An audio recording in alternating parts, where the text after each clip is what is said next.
الحمد لله نحمده ونستعينه ونستغفره ونؤمن به ونتوكل عليه ونعوذ بالله من شرور أنفسنا ومن سيئات أعمالنا من يهده الله فلا مضل له ومن يضلله فلا هادي له ونشهد أن لا إله إلا الله وحده لا شريك له ونشهد أن محمدًا عبده ورسوله أما بعد فأعوذ بالله من الشيطان الرجيم بسم الله الرحمن الرحيم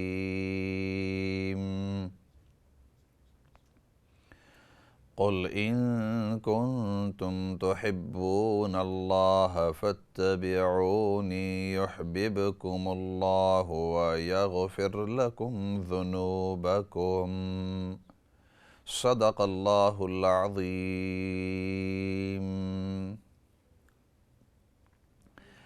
محترم و مکرم ناظرین سامعین، السلام علیکم ورحمۃ اللہ وبرکاتہ۔ آپ کے سامنے حاضر ہوں مولانا فضل داد، اور ہمارے یہ پروگرام ہر سوموار اور منگل کی شام کو ایوری منڈے اور ٹیوزڈے ایوننگز کو ہوا کرتا ہے، جس میں تھوڑی دیر ہم بیان کرتے ہیں کسی خاص موضوع کے اوپر، اور پھر اس کے بعد آپ کے سوالات اور ہماری طرف سے جوابات یا اس کے اوپر کوئی کامنٹ ہوتا ہے تو یو موسٹ ویلکم۔ تھوڑی دیر کے بعد اگر آپ رنگ کر کے اپنے سوالات کے جوابات لینا چاہتے ہیں، یا ویسے پروگرام کے اوپر آپ کامنٹ کرنا چاہتے ہیں، یا ویسے کوئی حصہ اس کے اندر آپ لینا چاہتے ہیں تو یہ موسٹ ویلکم۔ ہماری ترتیب چلی آ رہی ہے، سیرت النبی صلی اللہ علیہ وسلم کے اوپر بات چیت کر رہے تھے، اور بات یہاں تک پہنچی کہ نبی پاک صلی اللہ علیہ وسلم نے قرآن کریم کے وحی نازل ہونے کے بعد دین کی دعوت دیتے ہوئے لوگوں کو اللہ کی وحدانیت کی، اللہ کی ذات ایک ہی ہے، قل هو اللہ احد اللہ الصمد لم یلد ولم یولد ولم یکن لہ کفوا احد، کہ اللہ کی ذات ایک ہی ہے، اس کے نہ کوئی اولاد ہے، نہ وہ کسی سے وہ آیا ہوئے ہیں، اور اللہ رب العزت کا کائنات کے اندر کوئی شریک نہیں کسی بھی انداز کے اندر، اور اس جیسے کوئی ذات ہے ہی نہیں۔ نبی پاک صلی اللہ علیہ وسلم اللہ کی وحدانیت اور اپنی رسالت لوگوں کو سمجھا رہے تھے، جن کے نصیب میں اللہ رب العزت نے ایمان رکھا ہوا تھا، لکھا ہوا تھا، مقرر تھا، وہ تو ایمان لے آئے، اور جن کی یہاں اللہ رب العزت نے ایمان نہیں رکھا ہوا تھا تو وہ ایمان نہیں لائے۔ ابتدا میں نبی پاک صلی اللہ علیہ وسلم دعوت دیتے تھے، اور اسی طرح جو بھی صحابی ایمان قبول کر لیتے تو وہ بھی دعوت دیتے رہتے، لیکن ابتداً حکمت کا انداز اختیار کیا جاتا تھا اور کھلم کھلا اعلانیتاً دعوت نہیں دی جاتی تھی۔ پھر سیدنا عمر ابن الخطاب رضی اللہ تعالیٰ عنہ وہ جب اسلام کے اندر تشریف لے آئے، انہوں نے اسلام کو قبول کیا، اس کے بعد مسلمان اب دعوت کو اعلانیتاً اناؤنسن کر رہے تھے، اور چھپا کر اب کرنے کی ضرورت نہیں تھی۔ حضرت عمر رضی اللہ تعالیٰ عنہ کا واقعہ پچھلے سیشن کے اندر تفصیل سے ذکر کیا تھا۔ اب اس کے بعد صحابہ اکرام میں سے جو بھی ایمان لے آتے تو اس کا اول کام یہ ہوتا کہ خود بھی دین پر جتنا بھی وہ سیکھ سکیں آف کورس اس پر عمل کریں اور لوگوں کو دین کی دعوت دیں، اور اس وقت دعوت انہی دو چیزوں کی تھی ابتدائی اسلام کے اندر، اللہ کی توحید کی اور نبی کی رسالت کی صلی اللہ علیہ وسلم۔ اور ابتدائی اسلام کے اندر چونکہ نماز ابھی تک فرض نہیں ہوئی تھی تو انہی دو چیزوں کی دعوت دی جاتی تھی، انہی دو چیزوں کی دعوت دی جاتی تھی۔ اب جب دشمن نے دیکھا کہ ان لوگوں کو ہم روکنے کی کوشش کر رہے ہیں، یہ رکتے نہیں، اور دن بدن نبی پاک صلی اللہ علیہ وسلم کے جو صحابہ ہیں، جو پیروکار ہیں، وہ بڑھتے بڑھتے بڑھتے they are increasing by day, increasing، کیونکہ ہر آدمی جب وہ اسلام قبول کرتا اب وہ بھی دین کا داعی بن جاتا۔ He felt it his own responsibility that I must give the da'wat as well, I must call people towards the goodness. So that's why every time somebody accepted deen there was another propagator، ایک دوسرا دین کا داعی بن جاتا۔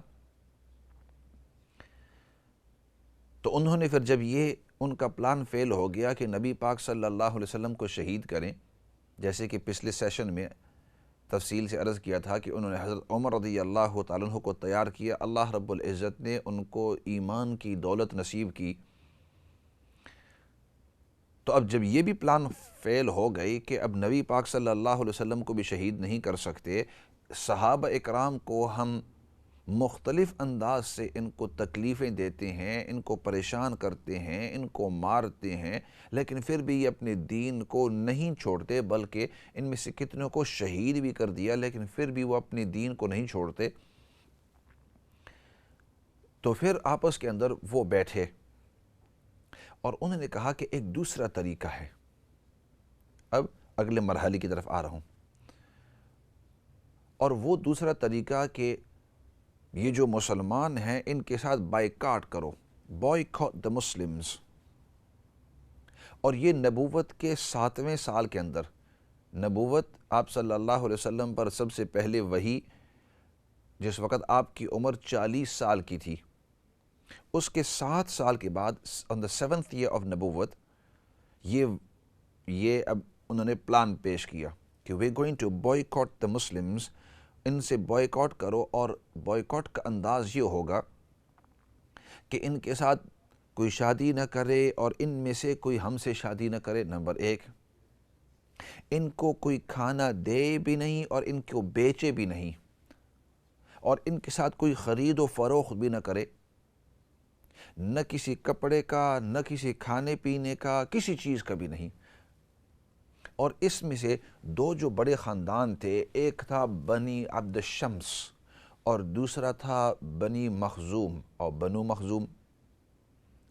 اور قریش میں یہ leader قسم کے خاندان تھے، انہوں نے آپس کے اندر مشورہ کیا کہ یہ جو بنی ہاشم ہے، یعنی نبی پاک صلی اللہ علیہ وسلم کا خاندان، اور اسی طرح جو دیگر مسلمین ہیں، ان کے ساتھ اس طرح کریں گے کہ we are going to place sanctions upon them. We have sanctions nowadays as well.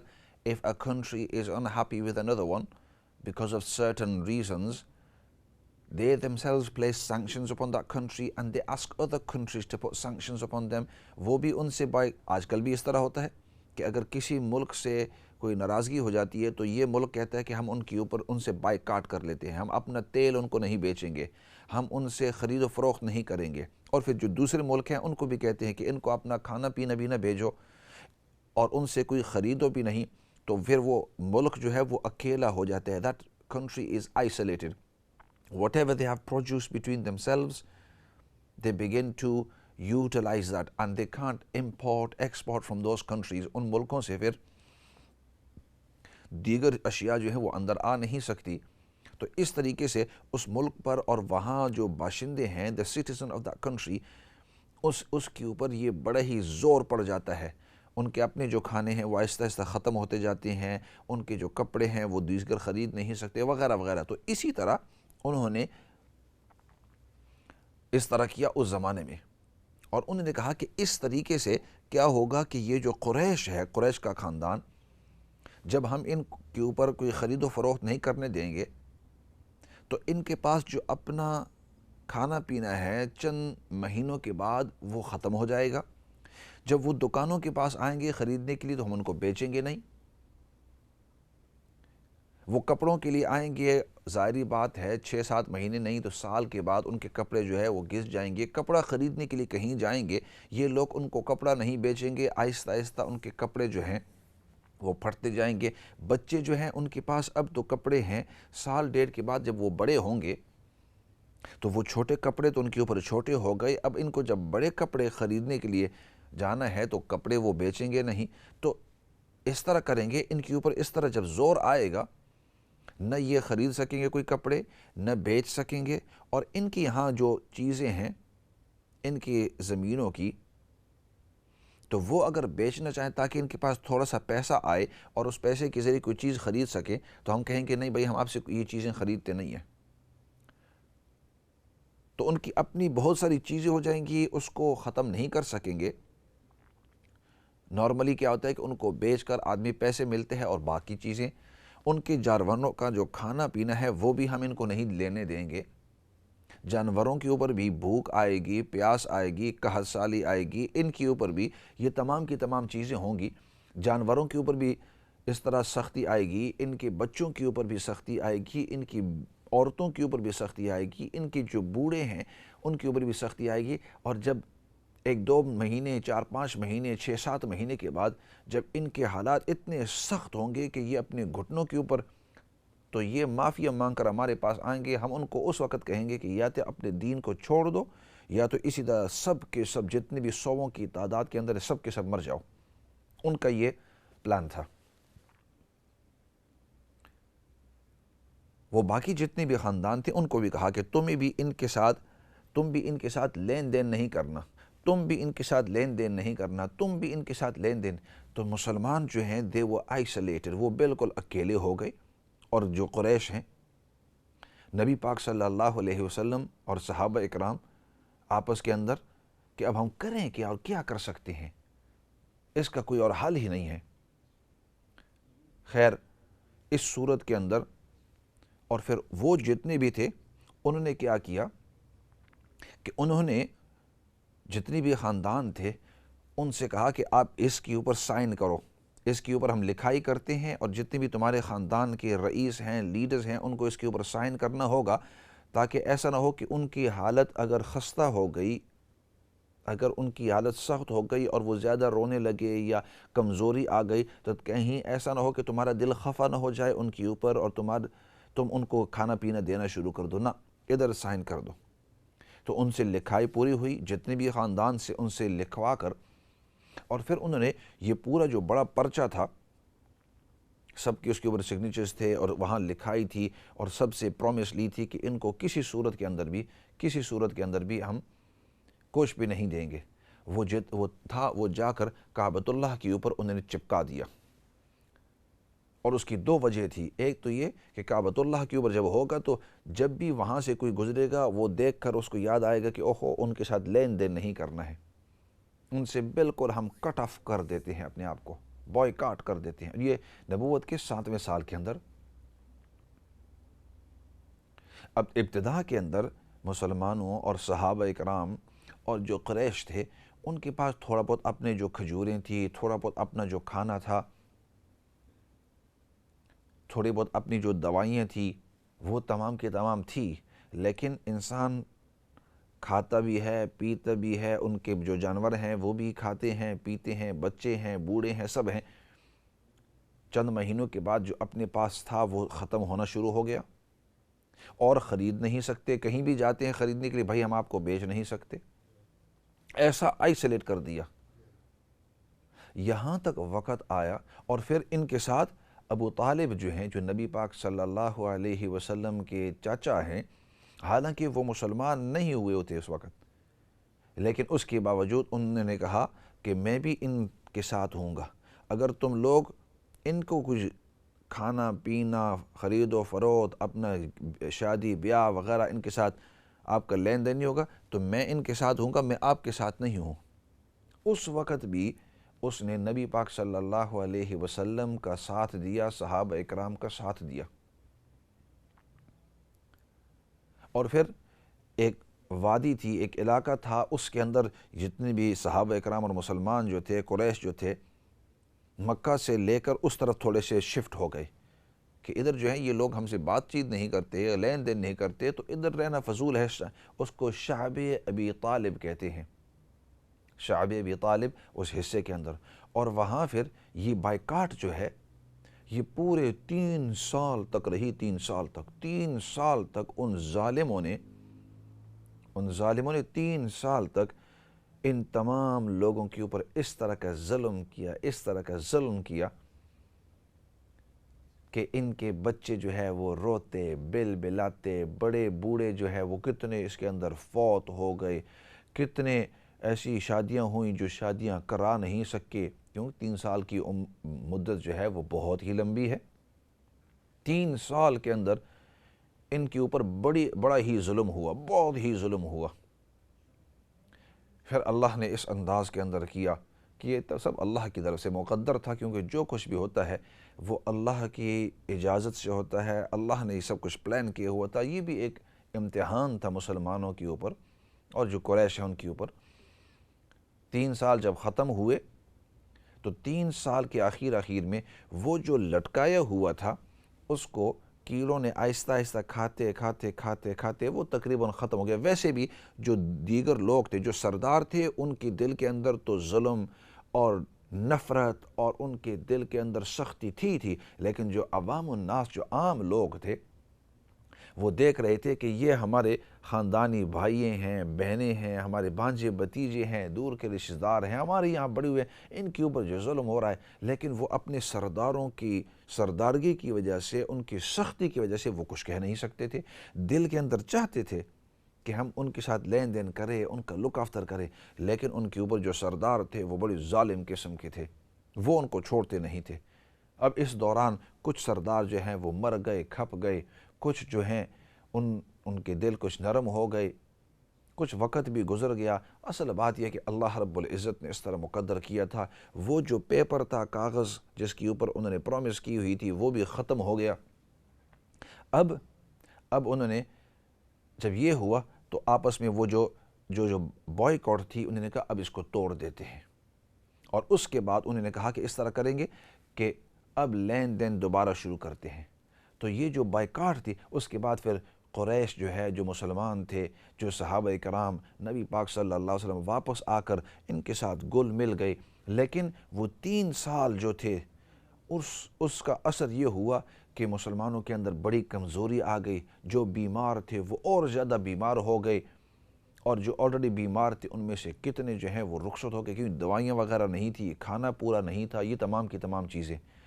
تو اس لیے نبوت کے 7ویں سال سے لے کر 10ویں سال تک یہ بہت ہی اہم عرصہ ہے سیرت کا، کہ جس کے اندر نبی پاک صلی اللہ علیہ وسلم اور صحابہ اکرام نے بہت سخت حالات گزرے۔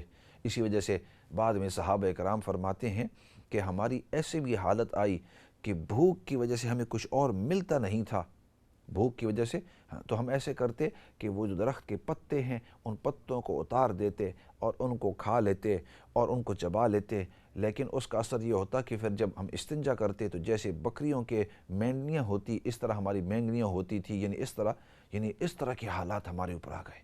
بعض اوقات حالات اس طرح بھی آ گئے کہ کھجور ان کا جو خوراک تھا وہ نہیں ہوتا تھا ہمارے پاس، تو ہم کیا کرتے، اس کی جو گٹلیاں ہیں، کھجور کی گٹلیاں، ان کو پانی کے اندر بھگو دیتے اور وہ منہ میں رکھتے، جو تھوڑا بہت کھجور کا حصہ اس میں رہ جاتا یا اس کا جو مٹھاس ہے اسی کے ذریعے اپنا دن گزارتے۔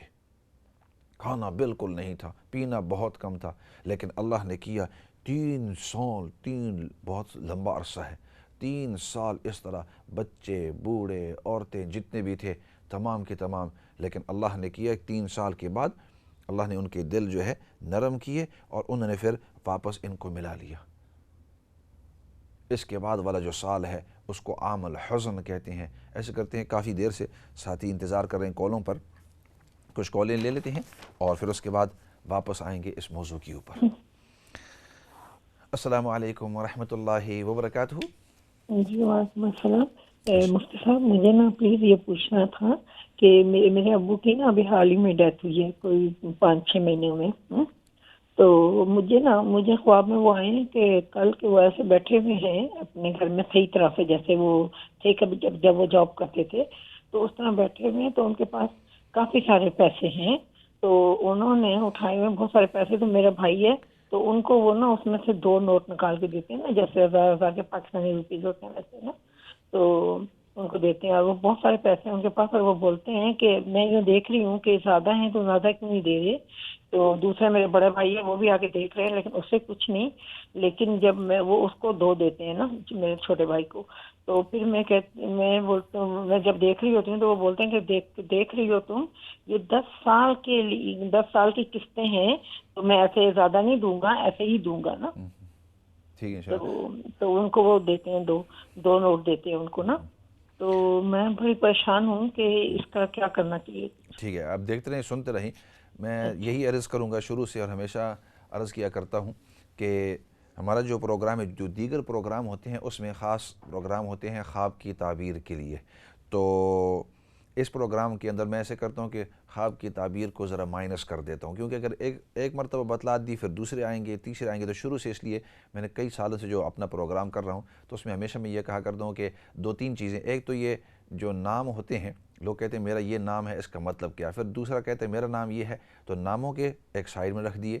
اور اسی طرح جو خوابوں کی تعبیریں ہیں، کیونکہ اس میں یہ خواب کی تعبیر یہ آپ کا ذاتی مسئلہ ہے، اور میں کوشش کرتا ہوں کہ وہ مسائل آئیں یا وہ نصیحت یا وہ کامنٹ کہ جس کے اوپر ہزاروں جو ہمارے ویوز ہیں، لسنرز ہیں، ناظرین ہیں، سامعین ہیں، ان تمام کے تمام کو اصلاحی انداز کے اندر کوئی نہ کوئی فائدہ حاصل ہو. تو اس لیے خوابوں کی تعبیر کو ذرا میں اوائڈ کرتا ہوں. ہمارے اسی اسٹیشن کے اندر دوسرے بھی پروگرام آتے ہیں، یہ موسٹ ویلکم، ان سے آپ پوچھا کریں. اگلی کال کی طرف جاتے ہیں جی. السلام علیکم ورحمۃ اللہ وبرکاتہ. وعلیکم السلام. جی آپ آن دی ایئر ہیں. Yeah, can I speak English, please? Yes, you're most welcome. Yeah, you know the jand hair of the babies. Okay. What do we do with that? Because sunnat ye na ke you do the jand and the hakika, but do we throw the hair in the bin now? Okay, that's fine. Keep listening, All right. and inshallah Thank you very much. I will elaborate on this. Thank you. You're most welcome. اگلی کال کی طرف جاتی ہیں جی. السلام علیکم ورحمۃ اللہ وبرکاتہ. وعلیکم السلام. حضرت صاحب طاہر عرض کر رہا ہوں. بہت خوشی ہوتی ہے آپ کے آواز سن کر. اللہ تعالیٰ آپ کو لمبی زندگی اور صحت عطا کرے. آمین آمین. بہت اچھا پروگرام ہے ماشاءاللہ، بہت کچھ سیکھنے کو ملتا ہے.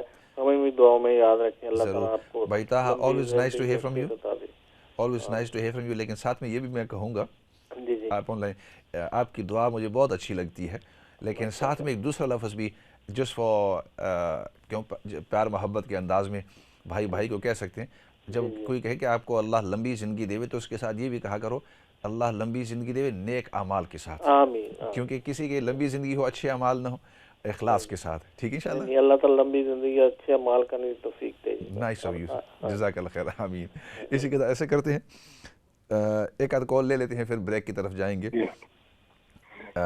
یہ تھے بھائی طاہر اور اپنے خیالات کا اظہار کر رہے تھے. تھینک یو سو مچ بھائی طاہر. اگلی کال کی طرف جاتے ہیں جی. السلام علیکم ورحمۃ اللہ وبرکاتہ. وعلیکم السلام ورحمۃ اللہ وبرکاتہ. جی جی آپ وعلیکم السلام ورحمۃ اللہ وبرکاتہ. اچھا حاجی عبد المجید صاحب، آپ کی آواز آ رہی ہے جی. جی جی، تو سوال کروں میں؟ جی جی بالکل بالکل، آپ آن دی ایئر سوال کریں. مولانا صاحب، ابھی تو شب ابھی طالب ختم ہو گیا، لیکن میرا سوال یہ ہے کہ حضرت موسیٰ بن عمیر کے اسلام لانے کے بارے میں کچھ واقعہ بیان کریں. ٹھیک ہے انشاءاللہ، بہت اچھا، ضرور انشاءاللہ ضرور بیان کروں گا. یہ تھے ہمارے حاجی عبد المجید صاحب جی. ایسے کرتے ہیں، بریک کا وقت آگے ہے، بریک کی طرف جاتے ہیں، اور بریک کے بعد جو سوالات جو آباد ہیں ان سوالات کے جواب دیں گے. اور باقی آپ کے جو سوال فی الحال آن لائنز ہیں، آپ ڈٹے رہیں اور آپ فون کر سکتے ہیں انشاءاللہ. فی الحال بریک کی طرف جاتے ہیں.